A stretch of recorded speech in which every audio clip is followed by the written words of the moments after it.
Little known fact. American males in the theme song, played backwards, is Slam Your Grandma. Slam your grandma, slam your grandma, slam your grandma. Anyway, welcome to our very special interview with Scotty Riggs from back in 2007. Scotty was going through some stuff. His voice sounds a little beat up, a little bit more beat up than even my voice sounds today, which is surprising.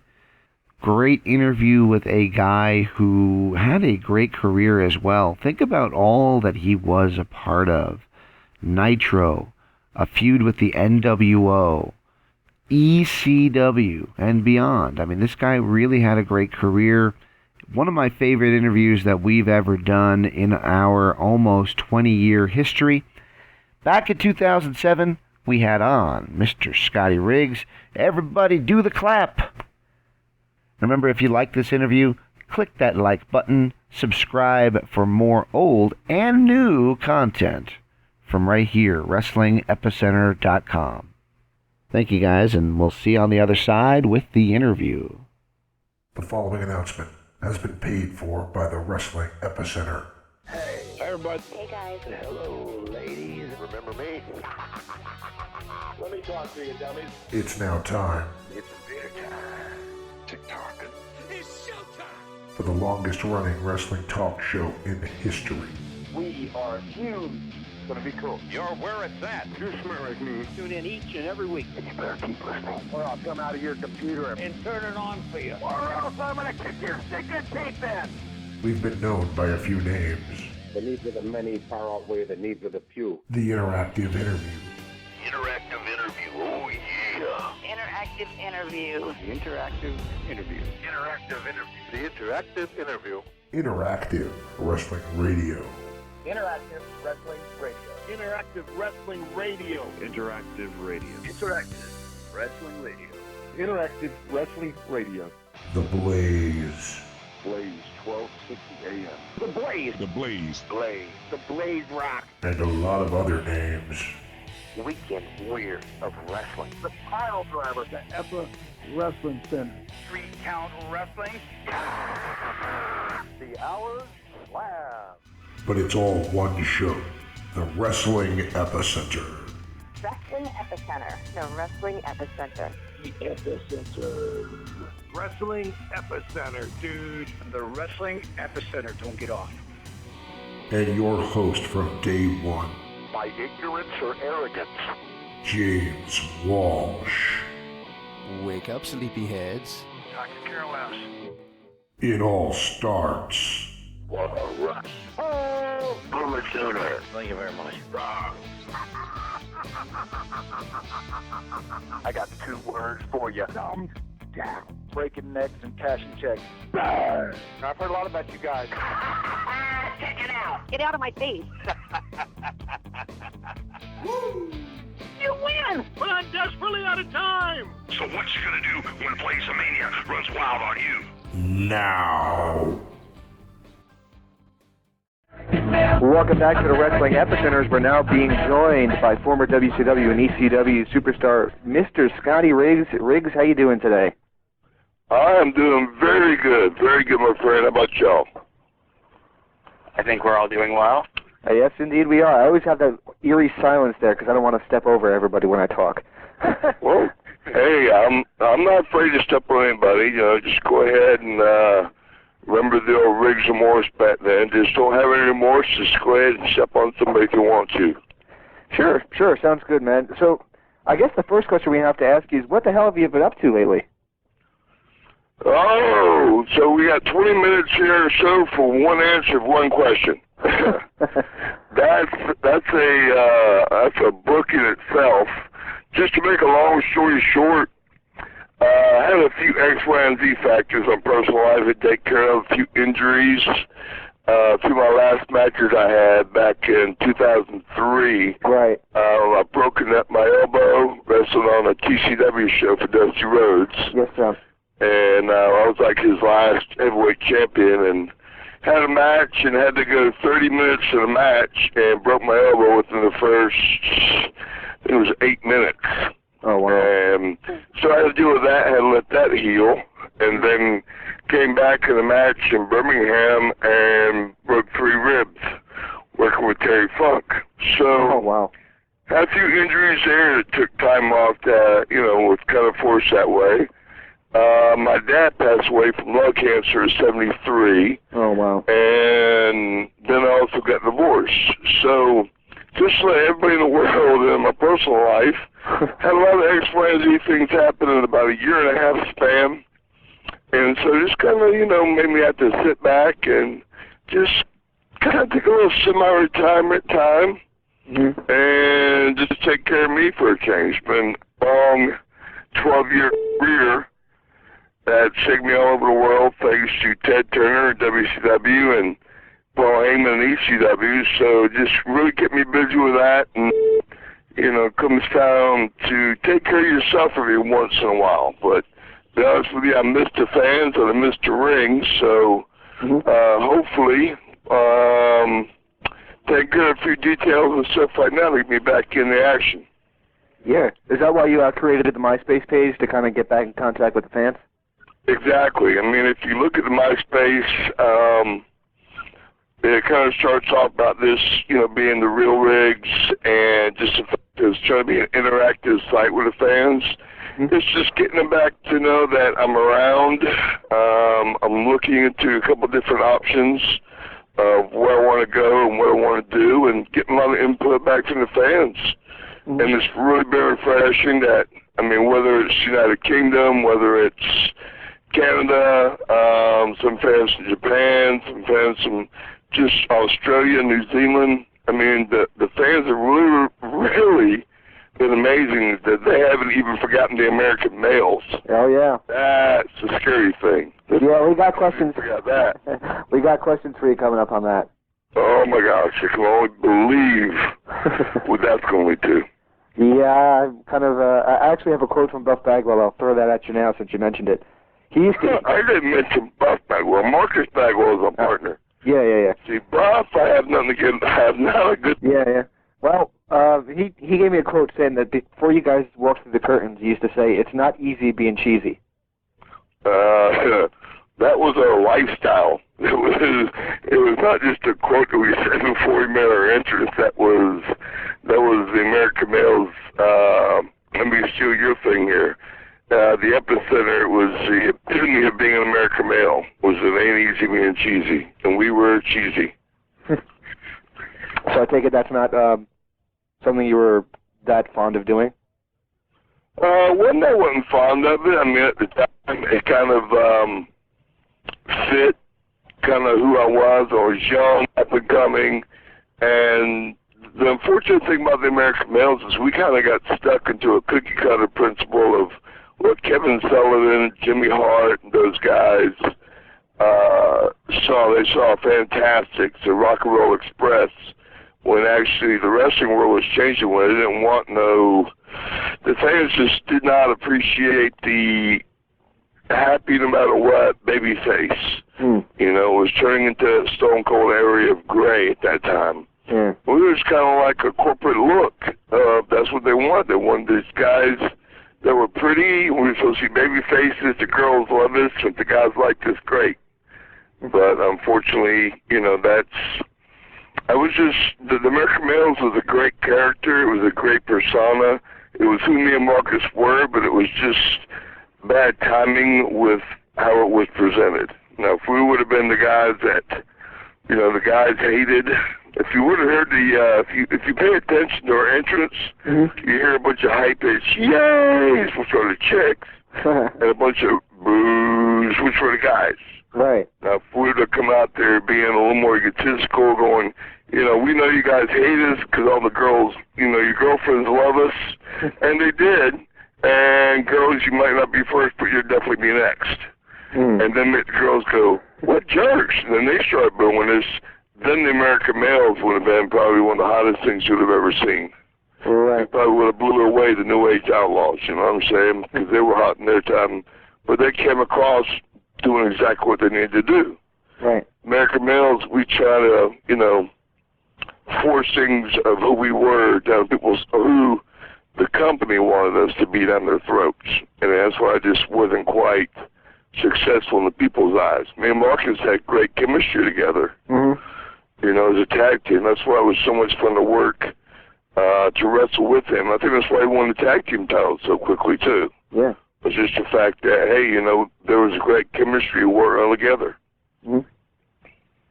Now, of course, you obtained most of your current fame being in WCW, but where did you start your training, or who were you working for before WCW?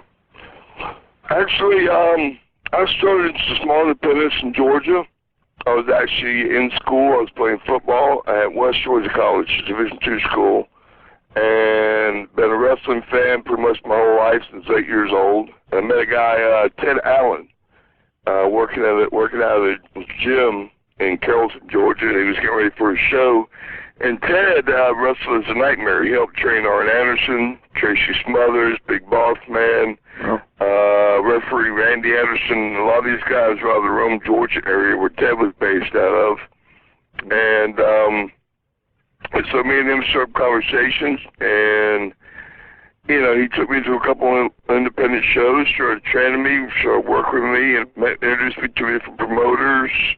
And that's how I kind of, you know, met Ben Masters, who ran Pete State Wrestling, Greg Price, who was South Atlantic Pro.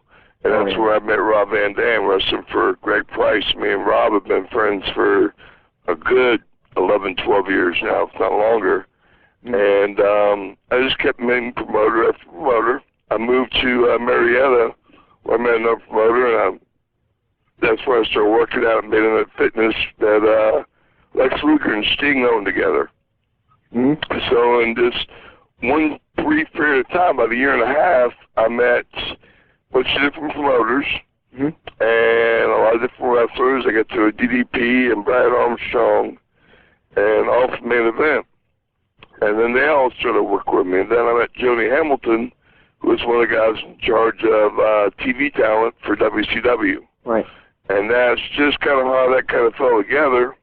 And then I started working with WCW just on a nightly basis. Back in '93, started doing some TVs. I was working some house shows and stuff of that sort for them. Moved on from there to USWA for Jerry Lawler. Jake the Snake Robertson introduced me to Jerry the King Lawler. Lawler brought me in. I wrestled for him for about 8 months, and I got a first phone call from Terry Taylor about being Marcus's partner in '95. Oh, wow. And then that progressed from that point there into the American Males. What do you think the differences were between WCW and USWA in terms of in-ring style? We had Ricky Morton from the Rock and Roll Express on about a year ago or so, and he was saying that Southern wrestling fans expect something different from Northern wrestling fans. And well, that's a huge difference. In USWA in Memphis, that was a territory, and they pretty much ran the same 4 towns every week, from Memphis TV on Saturdays to Nashville Saturday nights, Memphis on Mondays, Louisville on Tuesdays, and Evansville, Indiana on Wednesdays. So you pretty much had 4 towns every week. It was the same. The crowd was the same, but you wrestled different guys. So the fans expected to see you not only put yourself out there, but they expected to see new things. They expected you to produce in different ways, and you just didn't wrestle the same guy. You didn't, have the same style of a match. Everything was different every week, and it forced you to be more competitive. It was like ECW in a sense, where you had to be more competitive than the next match and the match before you, because the guys always challenged each other to who was going to have the best match. And that's why the fans in the South and ECW appreciated the wrestling better, was because they knew that each match was going to try to out-top the match. That's where the actual competition came in. And that's why that fan base is so hardcore in a sense. It's like Smoky Mountain was. I wrestled for Jim Cornette for a while, and Ricky was there also, and those guys there, they really, really had to work hard to make the fans always want to come back. And a lot of it was wrestling. then came storylines, and then came the personalities of the wrestlers, mixing in with both of those. And that's why the South is just so much different than the North. You know, it's not just persona and being able to talk a game, it's actually being able to wrestle. And that's what the difference of wrestling fans and is today. I mean, you have your sports entertainers and you have wrestlers. Right. And there's a huge, huge difference. Absolutely. Do you think that the differences that have actually started to hurt the business? Do you think that the work rate or the entertainment aspects are starting to dwindle away? Well, that's kind of a tough question, but I mean, honestly,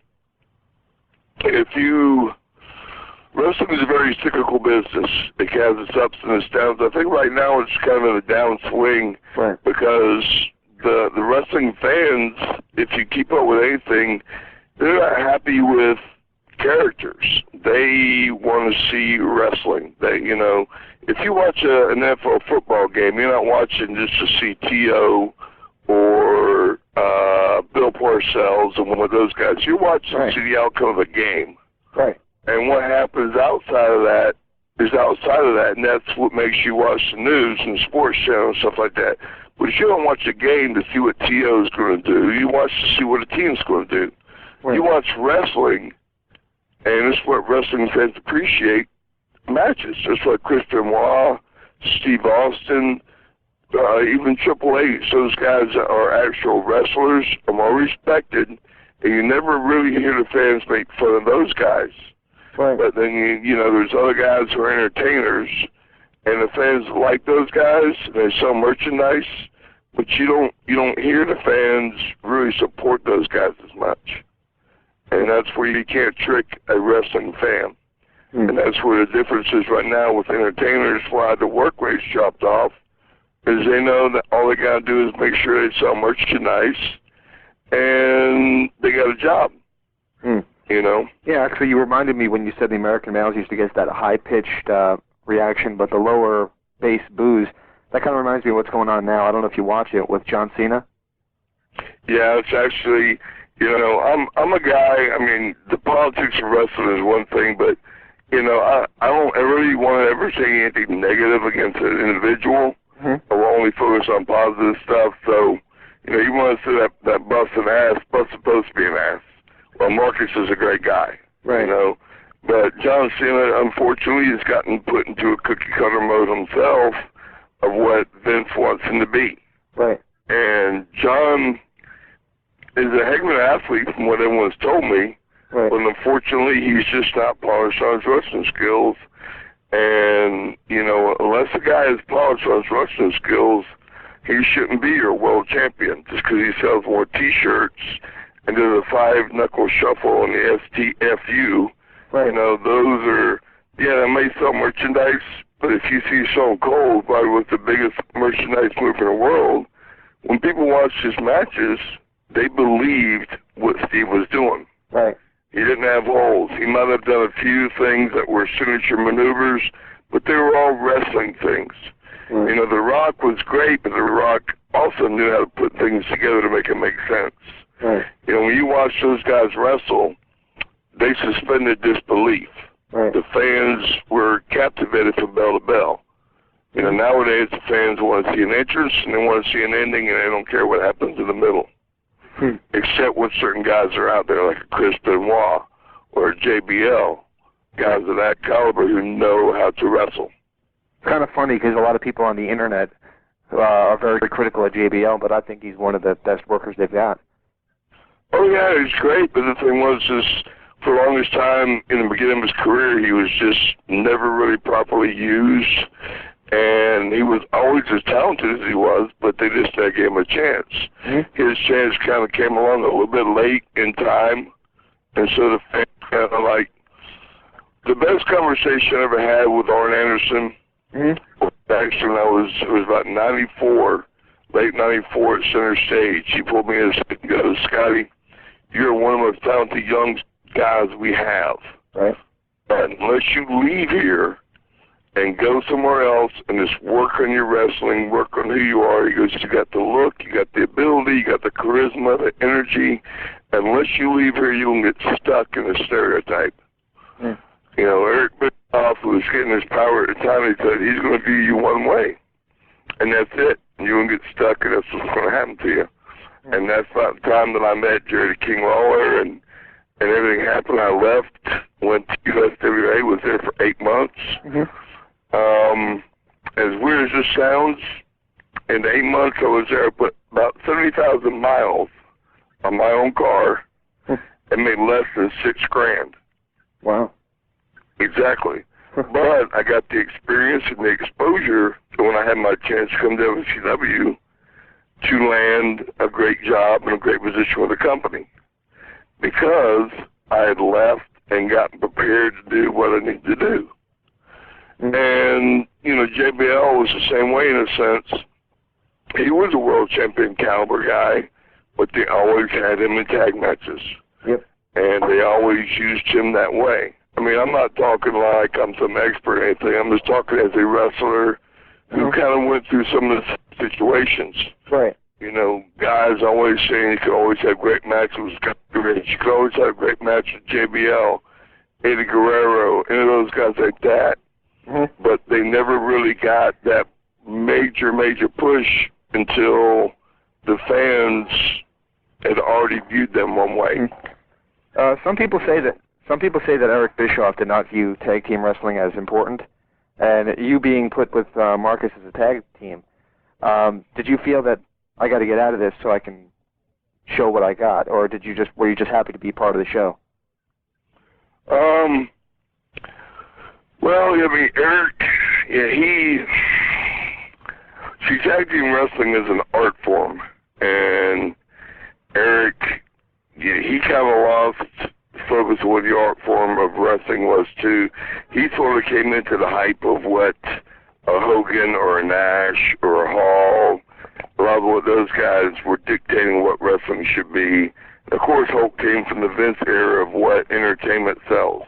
And if you look to what WCW became towards the end, with Arquette being a world champion, with all the remakes of the NWO and all the remakes of this personality and that personality, all these characters being thrown out there. Mm-hmm. You know, WCW left what it was supposed to be, where the big boys played or wrestling. You know, WCW was we wrestle, you know, and that was the key thing to keeping an ass every 18 inches, seats being sold, 40,000 people in the Georgia Dome, when a year earlier we couldn't put 500 people in seats at center stage for free TV taping. You know, so, yeah, wrestling changed a lot, and how Bischoff thought of it as tag wrestling. So when I got a chance to split from Buff, and Buff wanted to go NWO, he wanted to be a singles wrestler. Mm-hmm. Unfortunately, he went straight from being me against him straight to a tag team with Scott Norton, Vicious and Licious. He couldn't get out of that mix. Right. He knew as a singles, he just didn't understand what it meant to do that. And Bischoff was actually pushing away from tags. Mm-hmm. I luckily got put into the flock where I got to be more of Riggs, more totally away from everything that the fans and stereotyped me towards, and it gave me a better chance to really be seen as an individual, as a little more tougher wrestler instead of a tag team, you know, artist. Because it really is an art form to make tag team wrestling work. Here's kind of a silly question for you. When you were in the flock, you wore an eye patch on your eye. Now, my thought on that is, does that at all obstruct your vision when you're wrestling, and does it affect your performance? Oh, yeah. Depth perception and sight lines are very, very important to being able to protect yourself, number one. Mm-hmm. One of the toughest things I ever had to do was I was wrestling Perry Saturn in Cincinnati. Right. And this is before I joined the flock. And a lot of people remember it, some people don't. The flock was outside the guardrail. I was on top of the ring. I knocked Perry to the floor. And I pointed at him. I was either going to dive on top of him from the top ring rope. Then I pointed at Raven. And instead, on Saturday, I dove off the top of the ring ropes about 8 to 10 feet over the guardrail into the fans, into the flock, with an eye patch on, which means I had no depth perception. I was 235 pounds, and when I did that, everybody thought I was going to crash and burn. But without depth perception, I mean, I actually was legally blind in that eye for over a year. Oh, really? Because of the patch and because of the fact that the way I actually did it in the chair, I did injure my eye. You know, but everybody thought it was just a work. No, it was legit. It was just part of a show. I'd actually bruised the retina and kind of had like Sugar Ray Leonard where I had the detached retina. Yeah. So I was actually legally blind in that eye because I had to wear the patch because of the bright lights would give me headaches and stuff of that sort. So, you know, everybody was like, it was this, it was that, but we decided to make it into part of the storyline. And so here's how we used that to actually make me into this. And then when I became Riggs, I didn't have to worry about doing all the high-flying stuff anymore. I could just be more of a ground-and-pound type of guy, which was more wrestling. Right. You know, which was what I appreciated and what I grew up on. So that's why I really, out of all the characters I've really done, that's, you know, I don't know if they call it characters, but it was my persona. That was actually more me than anything else. So what do you think of the way the business has turned where, as you said, you grew up on mat wrestling, and now when you turn on wrestling, it's almost spot after spot after spot after spot? Well, again, it goes back to suspending disbelief. Everyone in the world out there goes, oh, wrestling is fake, or wrestling is fixed. And the best answer I've ever heard of stuff like that, Ricky Shimo told me one time we were talking, he goes, yeah, but he says wrestling is fake. I don't think any of these broken bones and concussions and cuts and bruises and injuries I had are fake. And with it being fixed, heck, I didn't know it was broken. So how can it be fake or fixed? There's an entertainment side to it, but it's one of the most physical things you've ever done in your life. So into all these spots, when you see these guys do all these, I mean, and they're fantastic. When you see an AJ Styles, or even Rob Van Dam, or the Hardys, the stuff these guys do is phenomenal. Rey Mysterio Jr., Juventud Guerrero, all these guys can do phenomenal stuff. It's really, really incredible. But the thing is, it's just like when you see somebody crash and burn, and they get up, and the guy that they're wrestling just says the same thing to them, they get up, it's like, okay, wow, that was cool. But then when you see a Stone Cold Steve Austin, you know, hit somebody with one punch or a stunner, or you see, one move, a stunner, or you see Triple H give the pedigree, or Undertaker give a choke slam, one choke slam, not 10, people go, oh my God. You see that choke slam he gave him, boom. They're more talking about the one move than the 10 spot that people put together nowadays. That ends up into a flip, into a pile driver that somebody gets up and kicks out of, gets up, kicks you in the gut, and then gives you a DDT, and you both lay there. You know, with all this stuff these guys do, you should be in the hospital. But they just get up, shake it off like it doesn't hurt. Right. And that's where people go, oh, it's not real, they don't get hurt. When the guys who actually laid the groundwork for this stuff had concussions, broken bones, bruised muscles, you know, torn muscles, of that sort. And that is what makes a difference, what people either believe and they buy into, or they don't believe but they buy merchandise. You know, which one's the future of the business? The in-ring action or just the selling of T-shirts? Absolutely. You know, that's what makes the wrestling fan, you know, either have credibility or they make fun of it. Yeah. All right, can I... Steamboat. And then I traveled with Jake the Snake for a while, and he's a major, I mean, his psychology is incredible, so he taught me a lot. Jerry King Lawler taught me a lot of psychology. Brad Armstrong was one of the best at teaching me psychology. Let me ask you about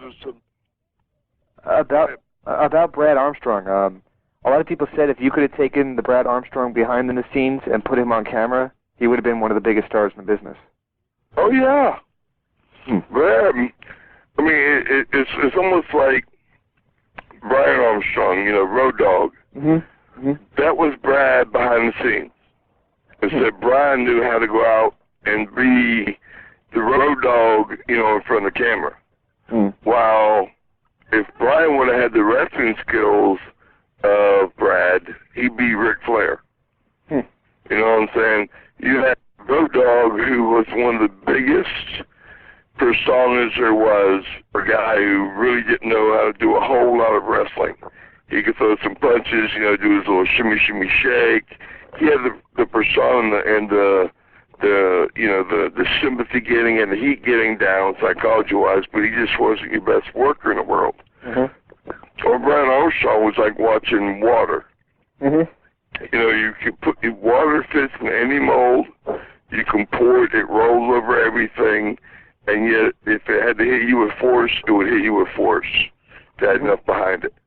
And that's how Brian Armstrong was fluid like water. So his work rate was unbelievable, but behind the scenes, his character was unbelievable. But he just never meshed the two, and they didn't allow him to mesh the two together to become, that unstoppable personality and wrestling skilled athlete. So yeah, when it came down to Brad was amazing. And I counted it a blessing every time I got to hang out with him and talk to him and travel with him and just watch him work. I mean, it was cool. He taught me a lot. Even Lex Luger, a lot of people don't give him credit. He knew a lot of psychology. And again, he looked great, came across great. His wrestling was really, really subpar. But he knew his limitations, and he barely went through them. Some of them goods when it came to psychology. I think it was Ricky. And he learned from Flair. Right. I think it was Ricky Steamboat told me. I was going to write Ricky Steamboat's book for the longest time, so I had a lot of long conversations with him and his ex-wife, Bonnie. Right. Yeah, he told me once that somebody said, go teach this kid how to work. He was talking about Lex Luger. And he said he worked with him once, and he said he knows all he needs to know because nobody's going to believe that he has to work like Flair. He's big enough. Exactly. Right, yeah. I mean, Lex, his mind was like a steel trap. I mean, he knew everything when it came down to being in shape. Because when I traveled, it was me, Bagwell, Sting, and Lex for about a good 3 years of WCW when I was there. Until when I started really getting into the flock time. I mean, I still travel with Stinger, but I didn't travel with Marcus as much anymore. And I travel with Lex. We all had different schedules when I started becoming more in the flock, and then I started traveling with Raven. And Raven is one of the most gifted guys when it comes to psychology and work rate. The only thing that kept Raven from being a huge shop guy was just, his politics one. And then it also came down to just the fact that, he had too many of his own personal demons to deal with that they just couldn't trust putting him in a position where somehow, somewhere along the line, he wasn't going to screw up. Right. Now, by politics, do you mean that he was politicking too much or not enough? He would politic for himself in a sense behind the scenes, but it was just the politics of they didn't want to put a guy up there who had a chance of not being here tomorrow. It's like when they first gave him that big push and were trying to help with Benoit and get, Chris Benoit into his own image and something like that. That's when he came up with pancreatitis, and he was out for a good 3-4 months. And that's when the flock, we all started having matches with Benoit while Raven was trying to get healthy again. Raven just had his own personal demons, and at that time, he had just, just to put one thing, when Raven was ECW, his wife became as star he was because he was allowed to be himself on and off camera, no matter what. And when I first got in there, the first thing that was told to me by Paul Lee and and Tommy Dreamer. It was kind of said jokingly, right? But it was also kind of true, because if you knew the locker room of the ECW locker room, the harder the work rate was, the party rate was the same thing. And I was told, well, you know, we have drug tests here too, and if you pass them, you're fired. Well, if you fail the drug test in ECW, you were fired, or WCW, you were fired. So it's the exact opposite, you know. So they pretty much knew the guys are going to do this, this, or this to cope with injuries, to cope with them being on the road, to cope with this, to cope with that. So they kind of let it go by, but that's also still why you had the hardest work rate, is because not only do they work hard, they play hard. Right. And WCW, because it was corporate with Ted Turner, right, you couldn't quite, you know, be the thing you wanted to be outside. You had to, like, curb your enthusiasms a little bit. Yep. So it made it a little harder on the guys that tried to work as hard. Yeah. And that's the kind of thing that hurt Raven a little bit, was he liked to go out and have a good time for 2, 3, 4 days in a row. Mm-hmm. And sometimes, you know, he got in trouble for that. Mm-hmm. So they couldn't trust making him a bigger star and having him be pushed on people without knowing the consequences that came with it. And that's where the politics works against him. You know, that makes sense? Mm-hmm. Yeah, it does. They often say in WCW that there were a lot of stars that never made it to, that should have made it to the main event level, but never did. Did some of those stars have the same problems as Raven? Yes and no. I mean, there were some young guys that just never got the I don't know if you want to call it push, or got the opportunity. Just because the older guys, you know, there was always, like in the latter part of the time before WCW really folded, there was a lot of guys who would sit there and talk about, you know, passing the torch, or, you know, doing this and that. You had the Millionaire Club versus, you know, the Young Guns. The New Blood, yeah. Yeah, the New Blood. Yeah. I mean, that was, you know, that was honestly as real as they were trying to get, right, without it being a real situation. It was a lot of older guys that just really didn't want to give up their time.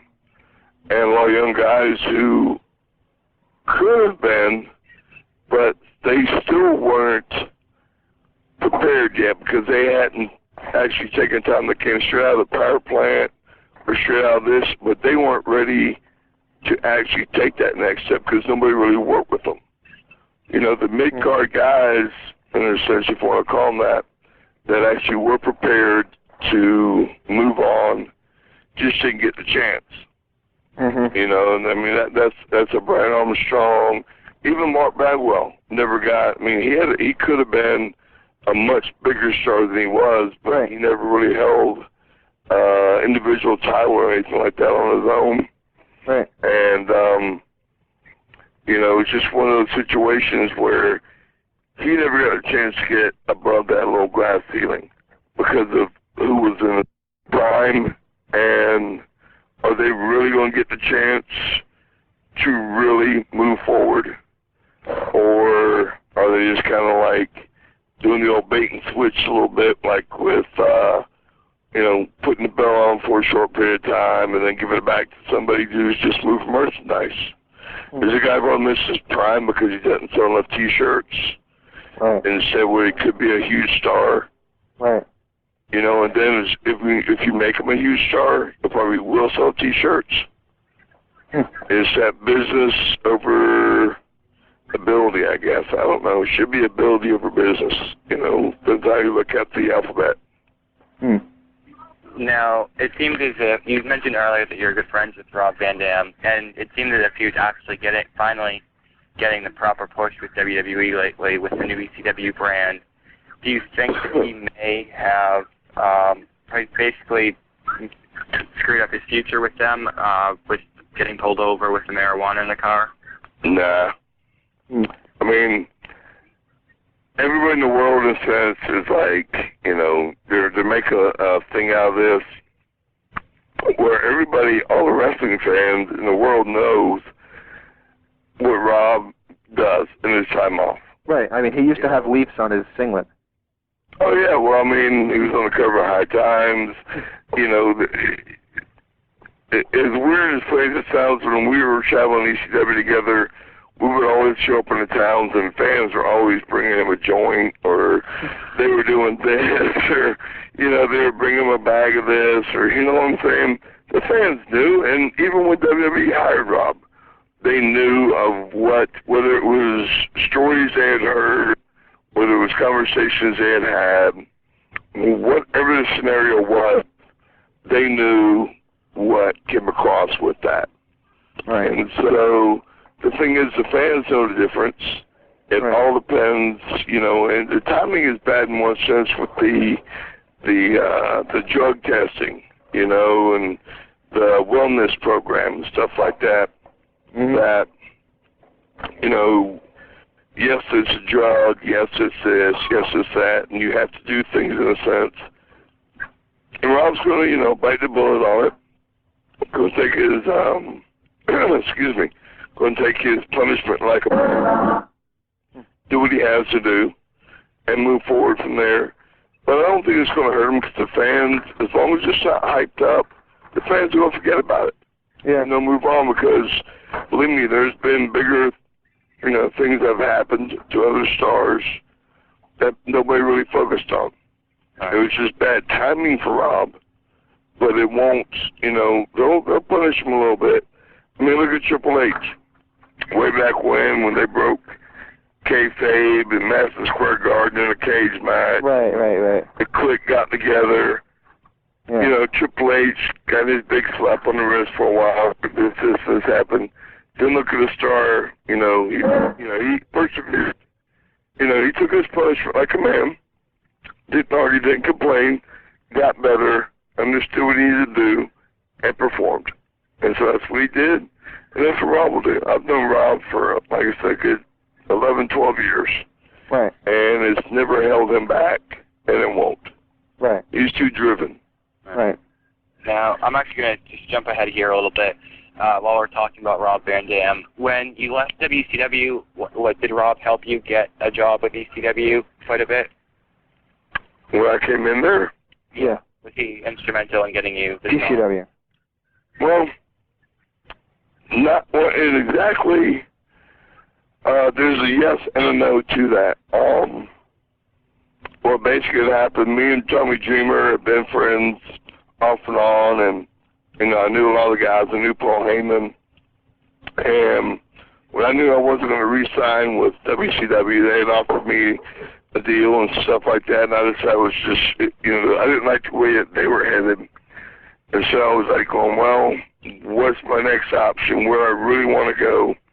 And I talked to Rob about ECW and stuff, and I'd actually, when they came in and did a show at Center Stage, I went there, and Eric Watts went with me, and if you remember Eric Watts in 99, 2000, did a series of shows beginning of that year with ECW. Yeah. And then they kind of, you know, faded him out, but I had talked to him about doing a couple things, and, you know, they had already agreed to hire me, but I was still getting paid by WCW at the time. Right. And so I just kind of waited for my contract to end with WCW, is what Tommy Dreamer, myself, decided. And they had come up with a couple ideas about this and that for me, and we had talked about it. And none of them even had anything to do with RVD. And then when it came time, sorry, my throat's getting a little dry here. When it came time to really bring me in, that was when Rob had broken his leg, was going to be out a little bit, and they decided to do the thing with me and Rob we were talking about, because we actually traveled into Philadelphia together. Yeah. And we were just chatting about this and chatting about that. And so we kind of came up with the best friend thing for me to carry out Rob, because we actually had a legitimate friendship that had been around that nobody really knew about. Right. So why not play off of that? And then 3 months later, Rob came back. He hadn't lost a match. He gave up the TV belt, had not lost a match in 2 years. Right. Why not be the one guy The screw who's supposed to be his best friend, do it to him? Yep. We said, hey, that sounds like fun. Let's do it. So that's what we did. Because we knew we could have great matches together. Because we had them in the past. And the biggest thing when it comes down to this business is if you're going to have a great match with somebody, you got to trust them. Right. And I trusted Rob wholeheartedly. And if we're going to do some crazy things like a Van Terminator. Yeah, we have a question about that. Some crazy things, certain kicks and spots and matches. Right. I mean, Rob's been my best friend for, I said, 12 years now. He's broken my nose 2 out of 3 times it's been broken. He broke, or not really broke, but he bruised 4 ribs in a match in the Hammerstein Ballroom. When they did the 2 nights in a row there, where one night was a tag team tournament, the next night was a main event match with me and him. And that happened the first 5 minutes of a 30-minute match we had. Oh, wow. And I trusted him, and we carried out. We didn't miss a thing because I trusted him to make sure that nothing happened any worse than the injury that was already there. And they put the match over huge on the ECW show. Was just the fact that here I was hurt. I wanted to hurt, no matter how hurt I was, I wanted to hurt Rob. So some of my worst injuries, and I actually hit him in the head with a chair, gave him a concussion. I mean, we've been best of friends, and we've actually hurt each other more than than best friends should. Right. But we did it because we trusted each other. I have an interesting question about that Van Terminator. When he pitched that to you, and I want to try this move out on you, were you thinking, you ain't doing that to me? Well, I sat back and said, well, let's see, how can we do this? And the funny thing was, the first time we tried it, the match was in Kansas City, Kansas, and in front of about a crowd of like 750 people. And that was the second time he broke my nose. All I remember is him, sprinting across, the chair hitting me right in the face, and instead of coming flat, the edge boom right in my nose. Big flash of light, a little darkness, and then a lot of red. Blood was just pouring on my nose. And I happened to miss the next night in Wichita because of that. And that was like 4 weeks before the Heatwave 2000 pay-per-view. Right.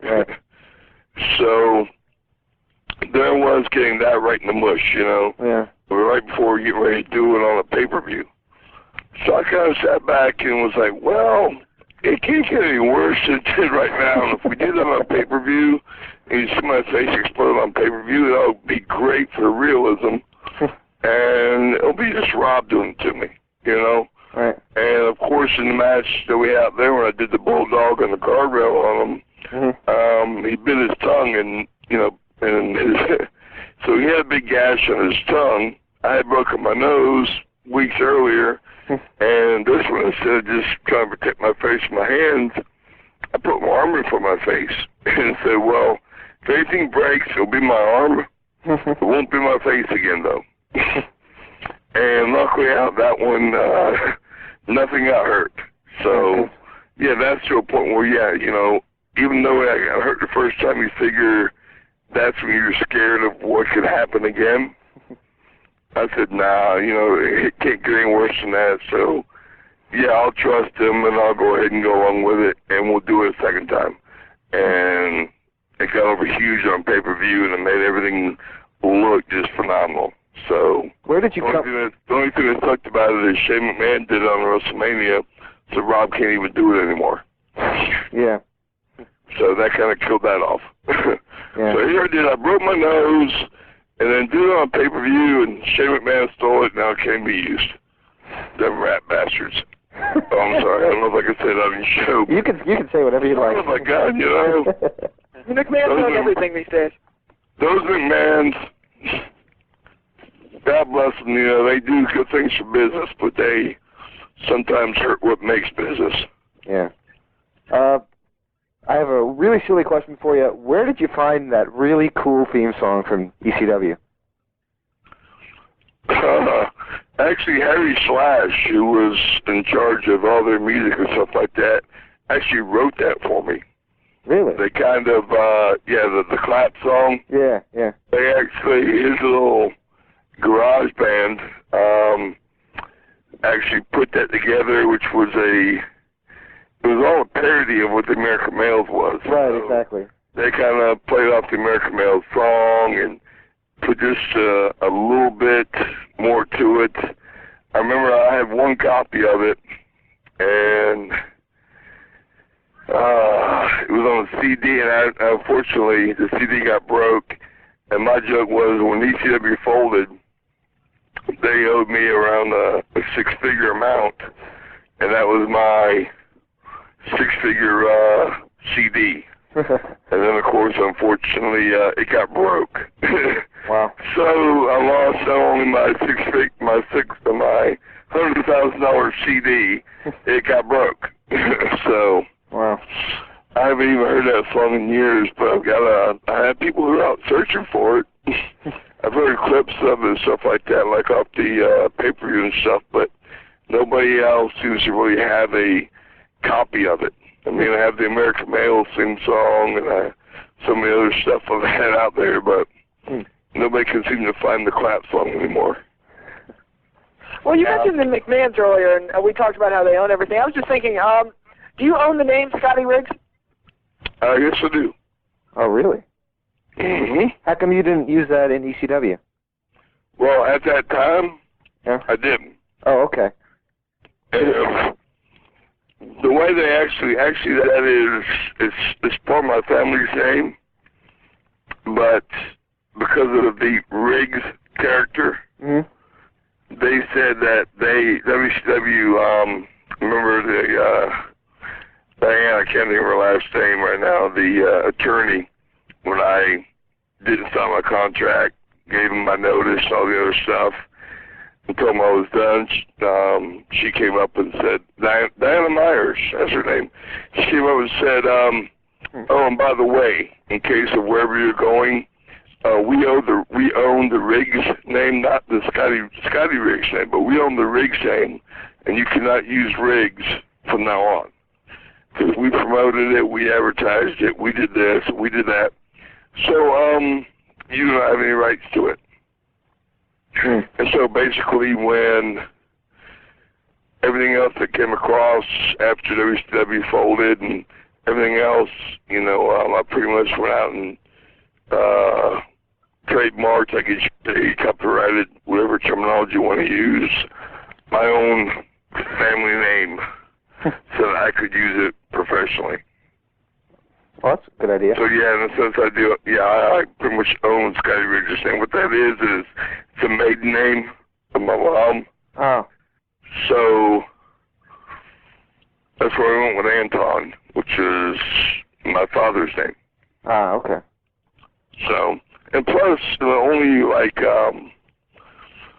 Raven was the only guy who got this, and the reason I even used a family name was Mel Gibson is like my favorite. Oh, really? Actor. I was going to say, from Lethal Weapon. Yes, Mel Gibson is my favorite actor, and the Riggs character, I really, I love that guy. And so, you know, that's why I took that name and decided to use that for my wrestling name. And I was always telling everybody, I said, yeah, you know, Martin Riggs from the movie, yeah, it's my uncle. And everybody looks at me kind of weird, but they go, really? Wow, that's cool. How does it feel to have him as your uncle? Oh, it's crazy, psychotic as all get out and all this stuff. But they never really, I guess they're thinking Mel Gibson, they don't get the joke of like, that's a character. It's my real family name. But, you know, to me it's one big inside joke, but people still get into it. As goofy as that is, but yeah. That's when, you know, that's why I kind of used that a little bit. The preceding announcement was paid for by the Wrestling Epicenter. I'm to listen, and if you like what you heard, I'm glad. If you didn't like what you heard, well, go fuck yourself. Most people done hung up on me. We had a lovely conversation. What a show. Ooh, mercy, Daddy. On the radio dial. Don't hang up. Bye-bye.